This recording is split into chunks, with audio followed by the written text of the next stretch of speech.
Hello, hello, hello, hello, everyone. Welcome to my podcast. I am recording this podcast with so much love and so much excitement because this is a very personal topic, and I do feel about this topic very passionately and very intensely. And I feel like as women, we don't talk enough about this, or it just gets swept under the rug. And I wanted to bring this. I wanted to highlight that it's been happening with me. I'm not sure if this has been happening with all the women, but every time someone talks about women empowerment, and it doesn't even matter which continent you're from, you could be from anywhere in the world. But what I've noticed is that more often than not, when people even mention women empowerment, women somehow bring men into the equation. So, for instance, they would talk about being a high-powered woman or a high-value woman because they are finding the right man, or they're finding the rich man or the ethical man. It could even be not settling until you find the right man. Or sometimes it's about, well, if I don't find the man, I wouldn't marry, which is all great. But the thing that I fail to understand is, why is it always about men? Because the topic is women empowerment.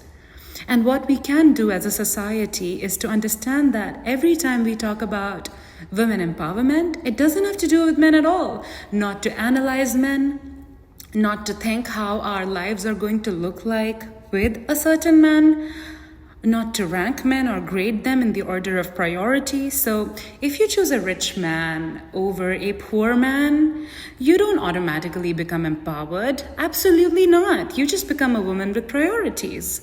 Empowerment could mean very different things for different women. So for that matter, even if you don't choose a man, if you're choosing another woman for yourself, you could still be empowered. If you're choosing a poor man, sure, some would argue that's not a smart choice, but you could still be empowered in your choice. And not all the time. I think I'm just out here to voice what I believe is women empowerment. For me, women empowerment has nothing to do with the man or the kind of man you've chosen for yourself. Here's a woman, she wants a certain life for herself, and she knows that she can get it with a man or without a man by just herself. And that, to me, is women empowerment. Now, many traditional or male patriarchal backgrounds, conservative and narrow societies, they do see male or men as the ultimate breadwinner. And so I think women are supposed to choose the right man. But I would argue that this is not a context that applies to the 21st century. It sounds dated to me. What if you don't even want to marry? Just because you choose to live an independent life? Or what if you only want to marry another woman? Or what if you want to be the breadwinner? What if you don't want your man to be the breadwinner? Is that a problem? And I see no shame in it. Shaming another woman that's a breadwinner, I think, is the opposite of women empowerment. It is the opposite of calling yourself empowered, because you are looking at another woman that is a breadwinner and looking at her with the eyes of pity, as though she's doing something she was not supposed to be doing, as though she's doing something a man is supposed to be doing. But it's not true, because that's a woman who is living for herself with or without companionship. It doesn't even matter whether or not she's with a person. And people who say, well, it kind of does, because that kind of dictates the extent or the level of grind she put into her career. So maybe if she's married a man and she's with children, she would work hard. Other people who are working are career driven only because it supports their finances, blah, blah, blah, and only because it puts food on the table. But I'm talking about ambition. I'm talking about women who would even work unpaid jobs or do unpaid internships because they want to learn a new skill, because intellectual growth matters to them as much as financial growth does. And they're intellectually growing for themselves. Not the women that say, I don't bother reading the newspaper because I get to paint my nails. So, the next time you call yourself empowered, maybe we need to look into the mirror real hard and see what empowerment means to us. Because for me, empowerment means choosing a life I deserve, and it has nothing to do with a man. Now, a lot of the times you say, well, a man can still be an enabler and having a good man, which is also true for a woman. A woman could be a financial enabler for a man. But the problem is when we start shaming this as a society, and when we start saying the breadwinner has to be the man and woman has to be a supporter. A woman is not a support role. A woman has dreams and goals and aims and ambitions of her own, and she is gonna get them, with or without a man. And that to me sounds like true women empowerment, when we are supporting each other as women, not when we are shaming them or feeling bad for them when they are the breadwinner and their man is not. If their man is not earning as much as her, if the man is not earning at all, he's jobless, but the woman is doing all the earning. As a society, we try to blame those women and we try to shame those women or feel bad for them, or we say that they deserve better.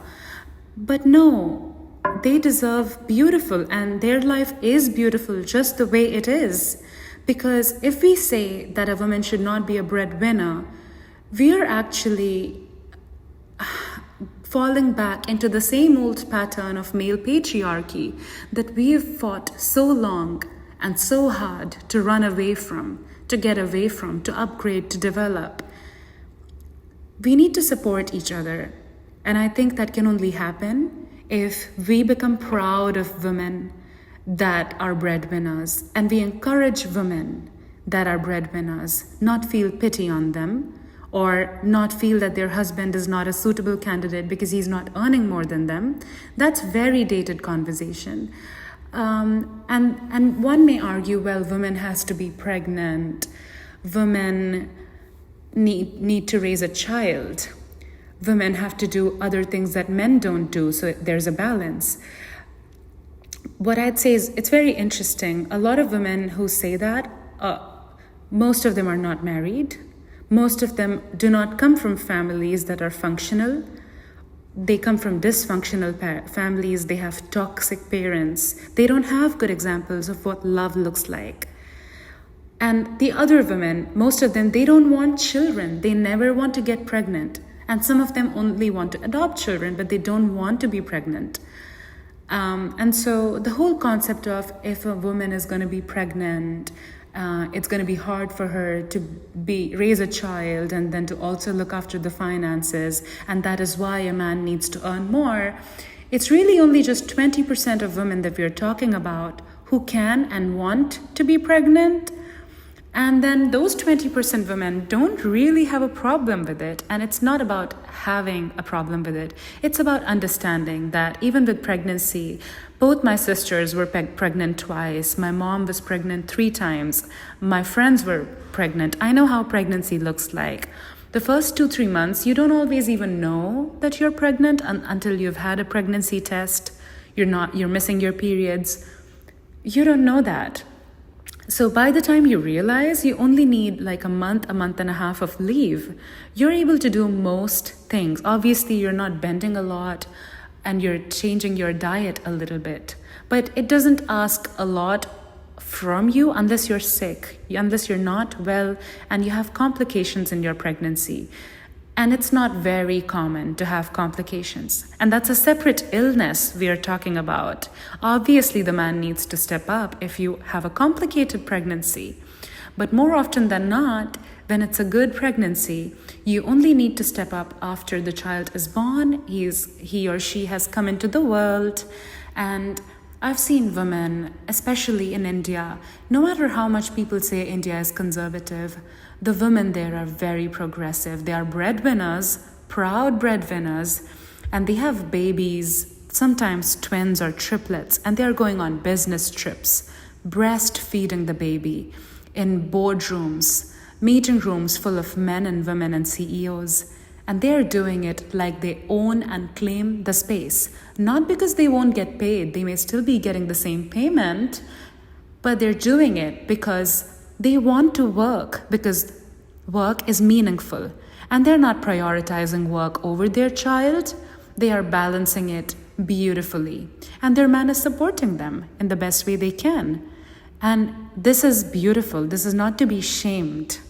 So if we genuinely expect men to earn more than women in this day and this age, when women and men both have equal access to schools, colleges, they both hold prestigious titles and designations in corporate workplaces, there really is no reason for a man to be more of a breadwinner.